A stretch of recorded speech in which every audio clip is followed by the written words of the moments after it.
Alright, so we will be going to our next game, which is going to be game number 2.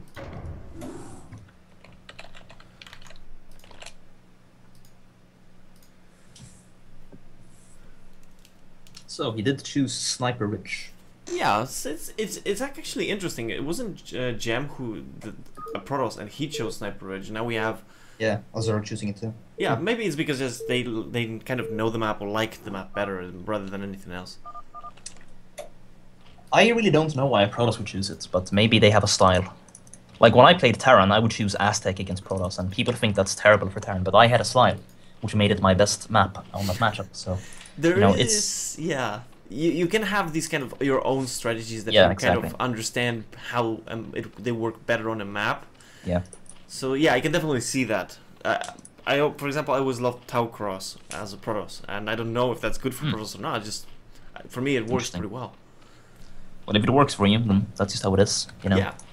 But I definitely understand why ZaRaki as a Zerg would choose this against Protoss, because personally, I mean, like I would prefer this from the Zerg perspective, this map, simply because I mean we talked about this in the True Touch stuff, you know. Yeah. True Touch versus Gems. It's just the fourth and the third from the Protoss are so far apart that you can really do multi-pronged attacks and threaten 2 bases at once, and you can't defend both as the Zerg. I was thinking if it's possible, because in the way that we've seen, especially Zergs nowadays, they play this, taking this third on the next natural, like kind of trying to secure a fourth. I was thinking if it's possible actually to do something similar as the Protoss, you know. As it is, but it's not something you can do every game. Like if you go for a 2-base like 7 gateway, like old school 2008 2009 style, and you just get a massive army in the mid game. Then yes, if the Zerg is defensive. But if Zerg goes like mass mutiling, and you go for that, then you have to take a close third, you know. Yeah, makes sense. I'm looking at... We see a 9 pull from ZaRaki. Yeah, looks like it. Looks like a 9 pull with Extractor trick. Get scouted first. So that's Draw's gonna have to get a cannon before a Forge. Or before a Nexus, sorry. Yeah. Can't get a cannon before. I was thinking because it's funny. Usually the way that at least the way that I see most Protoss do this is that they will send a probe, and if they don't scout the Zerg in the first position, then you drop down the Forge, and if then you don't scout them in the next location, you start the cannons, right? So a 9 pull still, even if unscouted, technically shouldn't work, right? Well, a lot of Protosses like to metagame. They're like, you're not going 9 pull, I'm gonna go Nexus first, or yeah, Forge Nexus, and then they die. Yeah, okay. Also, in that case, yeah. Also, it's just a way to start a game, you know, because he has to make 2 cannons. You know, you get a hatchery later, like everybody's even pretty much. Yeah. Because, yeah, it's basically even with a chance of Protoss dying if he's greedy. I mean, what would you say as a Protoss is actually, because if I remember correctly, the only thing that I considered like pretty much a counter. Oh. Okay, whoa! What the hell? That's terrible. Oh no. I kind of lost my train of thought there. That's so bad for so many reasons. Like now, if he goes 2 gates, he's gonna have fewer links, which means even fewer drones because he's gonna make even more links. It's actually can snowball. Yeah, it can actually. Draw can really turn this into a big deal. Now, I was thinking. Attacks results. So I was thinking about. When it goes 9 pull and you go 11, like, you know, 11 Nexus, 11 Forge, and 2 cannons, does it actually stop it? I think it does. If I remember correctly, I think it's like... I've never played that style, but on some maps I know it does. I don't know if it does on all maps, but if you can wall off with only 1 entrance, 1 link at a time, then, as far as I know, yeah. Because I remember that I used to test that on a few maps to kind of figure out if it was possible, and I was testing it on Destination because I thought it was like the easiest map to 9 pull to get close to your opponent really fast, and it did work. Like you can actually, if it was timed correctly, it would still like on the brink stop it, but you needed to of course pull probes, but it still worked. Yeah, but the problem is like, what do you do against like, you know, 6 pulls? Yeah, then you're dead. Like, but I mean, so you have the meta game that he's not gonna 6 pull, but that's a really good thing to have in your arsenal. It is. So can you tell me the build again, or tell the viewers? Yeah, basically, well, the way that you do it, of course, in this case, you wouldn't be able to scout with the probe. Exactly, yeah. It's a blind loop. You have to send first.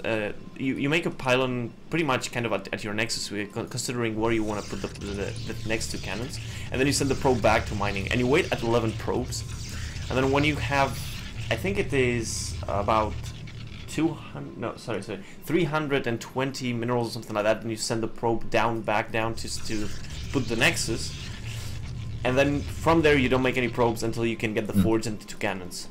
So it's 11 forge, or 11 nexus, 11 forge. No, 11 nexus. First goes the nexus, because the idea behind this is that if you are able to stop a 9 pull, or basically even, in theory, it's, if I remember correctly, it's economically better than actually a greedy Zerg opening, even something like 12 hatch. If I remember. Oh, we have a zealot killing a drone. Ugh, late reaction in the natural. But anyway, it's something that I have not done with great effect, because the difficulty of that, the real big difficulty, is that you can't scout after that, and that's the big problem. Yeah, you can't. Because your probe will be kind of trying to get to the main of the Zerg when there's probably already Zerglings, and that's the only reason why I really don't use that often. I see. Well, I mean, it sounds interesting. I'll probably check it out. Just make sure to scout well after that, because it's extremely difficult. Yeah, you have to. Gotta like do some zealot aggression or something to see what's up. I mean, I do remember that one thing that I figured out that was pretty funny is that it's a build that I even actually used differently, of course, but in PvP. Because the funny thing is, you can actually change the forge and two cannons into basically two gateways, and then you start with zealots. And funny enough, it works a lot better than I expected. Well, there's only one weakness to that, as far as I know, in PvP, and that's proxy robo with reavers. Yeah. But if you're playing on a map in which you can't do that, with unbuildable terrain outside, then I mean, yeah, go for it for sure.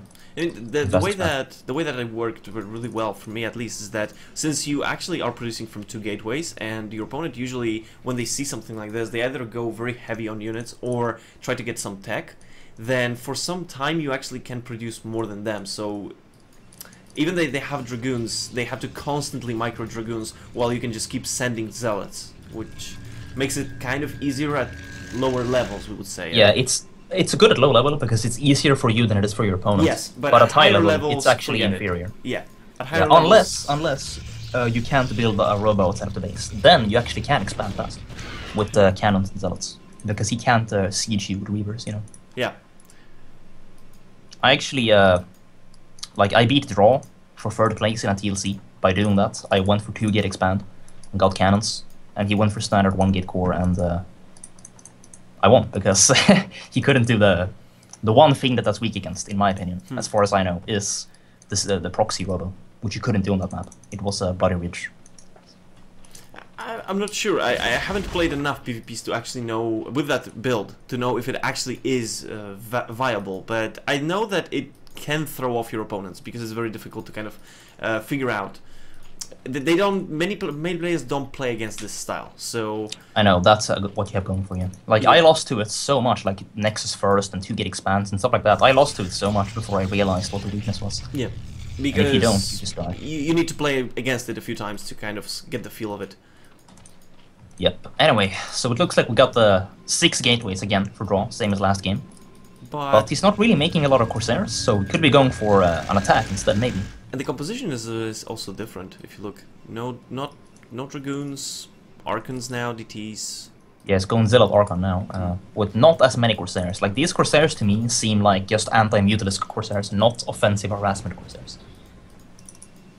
Yeah, I think so. It's gonna take a third now. Draw has a really good advantage in Psy. Like, of course, as Protoss, you're supposed to have an advantage in Psy over control, in food, but it's not supposed, quote-unquote, to be this big. This means he's actually ahead.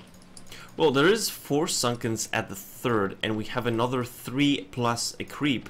So that's, what, 8 drones? Yeah, I know, and look at how few drones he has at his third base, because he had to make so many Sunkens. Yeah. He's just hurt for cash right now. He's making Mutalisks, which I don't think is gonna work that well, like, at this point. He needs to get more money first.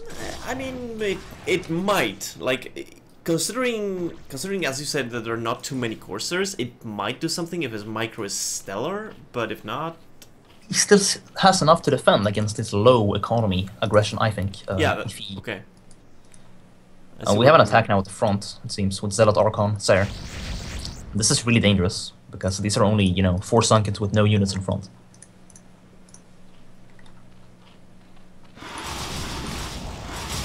Oh god, yeah, I think this might be it. He should just destroy the wall. Yeah, he's doing it very good. Yeah. He's taking out the wall first, so he can attack the Sunkens more easily later. I mean, the micro of the Mutas is pretty good, but at this point he doesn't really have too much of an option to do something with them, right? He just doesn't have enough units. Like, he can micro all he wants at this point. There's just too much stuff. He was really behind in the beginning, and then he was playing like he wasn't playing with a good mentality. You know, he said like, I'm so behind, I'm not really needy. We actually saw 2 drones just run into the army of the Protoss, so he was not very focused after being put behind at the beginning. Well, we do have to remember that the game started pretty badly with the sacrifice. That's actually something that can put you out of your comfort zone very well. Certainly did in this case. Like, after the first game, in which he just got brutally destroyed, pretty much. I mean, that's what it is. And then he starts the next game like that. Yeah, that's not a good start for him. And it's interesting because most of the players, like for example ZaRaki, Draw, you know, or even you as well. I mean, you play a lot of games, you have this experience, you know how kind of, but it still gets to you anyway. Like, it's still something that can get to your mentality, just something like playing a game that you had a lot of trouble with or something like that. You can definitely get mentally destroyed and just be mentally weak, you know. It's something different players are you know, differently good at dealing with, I suppose. Something like that. But anyone would have been hurt a little bit at least. That would happen. So we got free base Protoss against free base Zerg with bad saturation. And basically just Mutas. So yeah, like no units. So it looks like we got Dragoons on the way for Draw. We might be going for a Dragoon bust like last game. Yeah. Although I have to say that Draw did lose a decent army there. Like, he rebuilt it already, but... Yeah. I mean, he lost it, but it was a good trade, because he killed drones. Yeah. And he only lost like 1 Orcon, like, not a lot of gas. Lost anyway. I think it was 2, but still, yeah. But the thing is, like, people talk about how bad it is for Protoss to lose gas units. But that only applies if the Zerg has a standing army, because the thing is, the Zerg can make Hydra Lurker, Ling, which doesn't really cost that much gas, like... Yeah. He can trade, and it's fine, but if the Protoss trades and loses his Templars, it's gonna take so long to rebuild. But in this case, there are no Zerg units out, so it doesn't matter that he has to rebuild and that it takes a lot of time. He can rebuild that gas army, no problem. Yeah, but ZaRaki is still producing, like, more static defense, more economy, and funny enough, if for some reason Draw makes the mistake of actually attacking into the Sunkens and does lose his army, then that actually might get ZaRaki back in the game. Yeah, you don't want to waste your army to a bunch of Sunkens and Lurkers. No Lurkers now, but a lot of Sunkens and Mutas flying around. So, I mean, he has many options now. He could expand again and go for a recall. He could stay on free bases, and okay, he's gonna go for the top base right now, but he's gonna pull back. Simple buys. Yeah, that's what I was thinking about, because if he actually tried to commit to it, I mean, maybe he would still kind of like break through. But like, why would you do that trade? Exactly, why would you do that? Yeah, so he can rush for recall and just expand because he's got complete map control. He can get Reavers and break the front that way with the siege. He has a lot of options. And get some Corsairs, maybe. I mean, that'd be nice to deal with the Mutalisks counterattacking his base.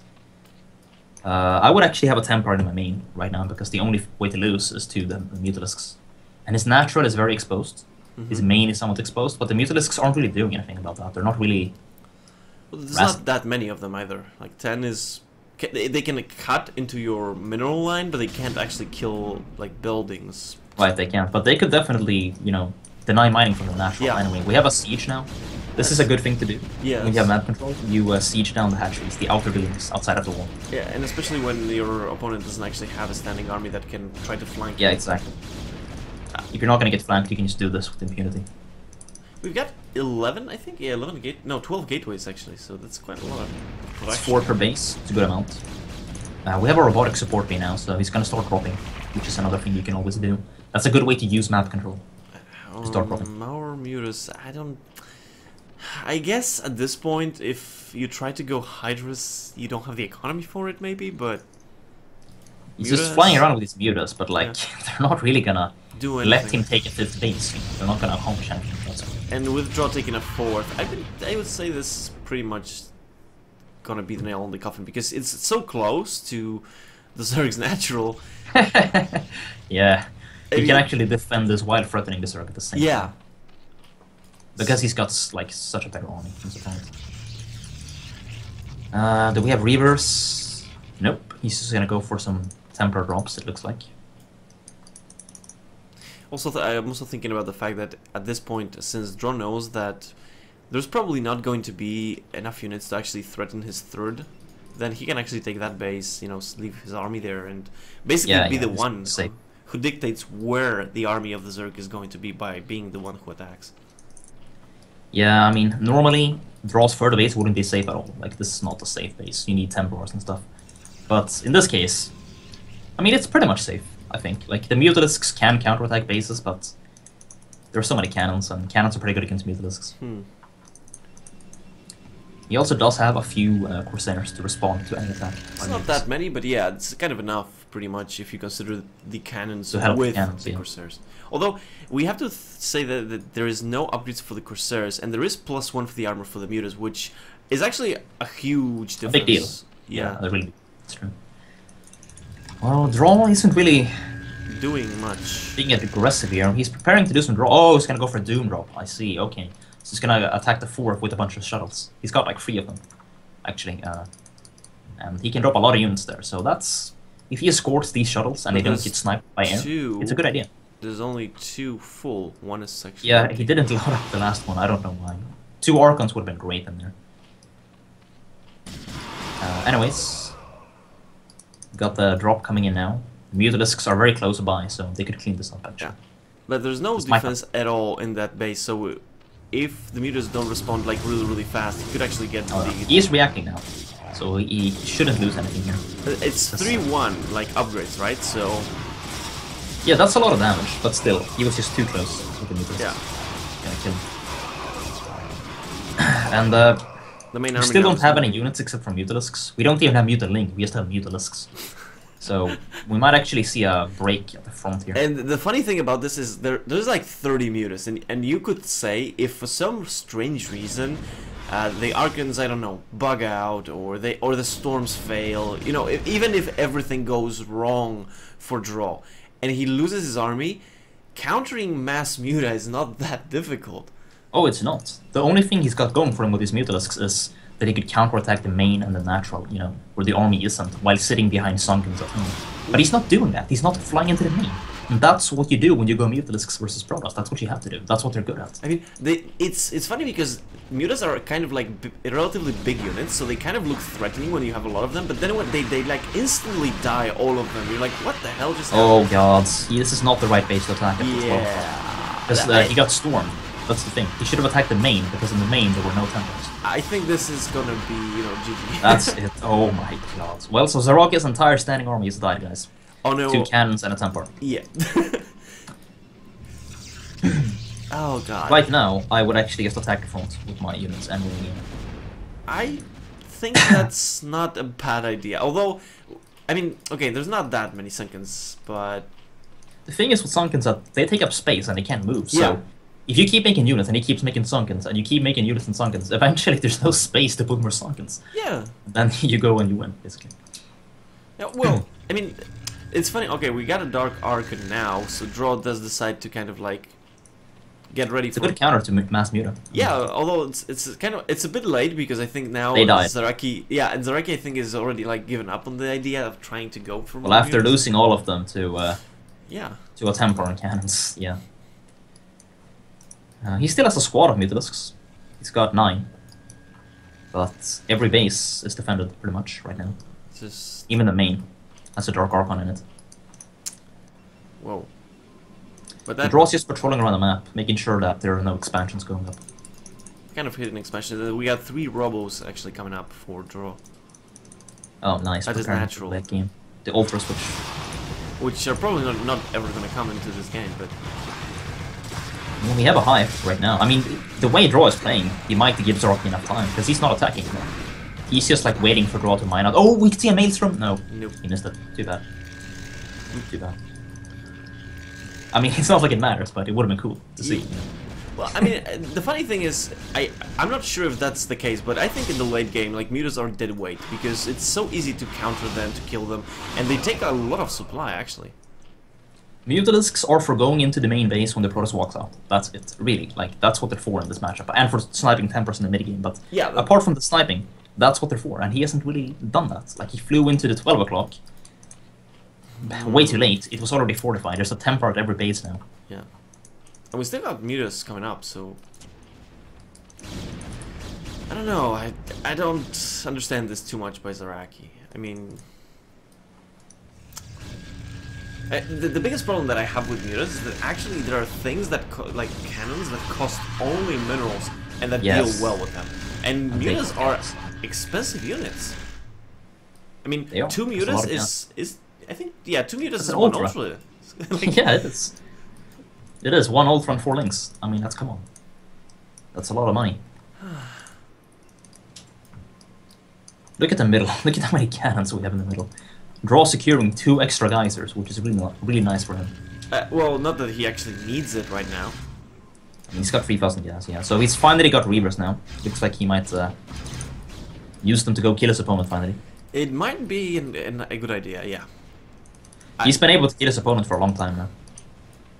But he hasn't done it. To be fair, if those mutas weren't wasted, and I don't know, maybe a gateway hero there, maybe they managed to do something, and instead of rebuilding all these mutas, that went to maybe ultras. This would actually right now be it would still be in favor of draw, but I would say ZaRaki would have had... ZaRaki could have won, because he could have flown into the main, take out like all of the gateways, and then fly away, you know, when the army comes up, and go somewhere else and prevent expansion. So like the middle would never come up, the main would constantly be harassed. While he's taken to ultras, that would have been nice. He could have won like that for sure. But anyway, we have the Reavers finally sieging down the base. There's actually not only just a lot of units overall, but Maelstrom, nice. But small one though. This is definitely not Maelstrom Storm combo. That's not the big muta pack, right? Oh, because we have Guardians. Oh, yes, actually. Guardians. Yeah. Actually, that might do something. Well, I mean, we have a good amount of stores. Yeah. I say something because it's definitely not going to be a game changer, but it could be efficient. I mean, Guardians against Templars are basically like... It's like an economic tug of war. Like, Zerg sends forward a bunch of Guardians, Protoss storms, and then you just keep doing that until one player runs out of gas. And at this point, Draw has 5,000 gas, and ZaRaki has 1,000. So Draw's gonna win that tug for sure. Yeah. And when the siege continues, Reavers trying to bring down these Sunkens, Guardians focusing down the Reavers. Draw needs to storm those Guardians, those Templars. They are actually starting to do some... Okay, now the Dragoons are coming in front, so kind of snipe the Guardians. I mean, it's definitely... Look, the thing is, the population is actually equalized a lot more than you'd expect. I mean, considering everything that's been going on. Yeah, they'll trade them. But Draw has a bigger bank. He just keep making nothing but Templars. Like, he should just make Archons now. And Templars. I mean, the upgrades for the Zerglings are not that terrible. Like, maybe something can be done from this. Maybe. And I think that's because Draw gave too much time to ZaRaki. Like, he did give a lot of time. But it's just a 4-base Zerg. Zerg can never expand because his army is so weak. Okay, yeah. That means you can never take a fifth. And, that's the thing. It's like, Draw can just defend, he'll win by default. In fact, we have another expansion going up by Draw. The bottom right. And he's maxed again already, while ZaRaki is still at 100. Because he had so much money. Yeah, okay. Well, it was still a good try by ZaRaki, I mean... He needed to be more aggressive with the Mutalisks. I mean, by aggressive, I don't mean against the army. I mean, like, flying to the main, man. Like, deny expansion, I mean, deny mining at the natural expansion. Because that was undefended. There was nothing there. He needed to do more stuff with his units.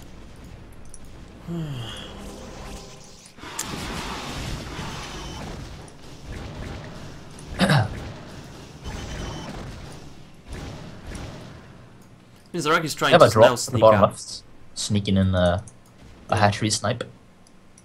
Oh, and ZaRaki at the same time is trying to get another hatchery at the 9 o'clock. Yeah, Draw should stop that as soon as he sees it. Yeah, but he might not see it. Like, I mean, at this point I think Draw's probably thinking about that, right? With denying bases and stuff like that, but he might be more because the filers are out, and oh, nice. Oh, slightly too late. We did see one swarm get up, but only one. That's yeah, fine. one is not. Well, actually, it might still kill the Nexus, right? He needs to move his probes, to be honest. Or he is gonna lose the Nexus if he doesn't do something about this. Yeah, I think so. I think it But does. he's busy dealing with the Guardians at the top right now. He needs to storm those. So he he's loses gonna lose one the main. base there, and well, the Guardians are going to be dealt with. I think, Yeah, for he's now. dealing with those. That's what he's doing. Although he's He's still got enough losing. storm. The good thing I think about Guardians is unless you get like something like that, like perfect storm, and you kill them all, then you still have to kind of trade units for the Guardians, right? You Yeah, still- I mean it's a trade. Templars against Guardians for sure. That's what it So, is. in a way, I mean, Trading gas for gas. yeah, ZaRaki's still in a very bad position, but He's gonna lose this new base expansion now. okay, Yeah. so I think with that, that's kind of the nail on the coffin because the economy of ZaRaki is really now starting to be dry. He's mining out. Like he's got only one mine base. And this is the kind of like ultimate army of Archon, like pure Archon. So, Only gas units. yeah. Only Archon, Templar, Weaver. That's it. So at that point, that's kind of gonna be it. So pretty well played by a Draw, and a few kind of like small blunders by ZaRaki. Unfortunately, it was great, but unfortunately, especially those Zergans at the beginning was kind of damn it, something like that. That's really messed him up. But he could have still won, really. I mean, he Right, so let's see what else we got for today. just got really mentally messed up after that. Okay, guys, so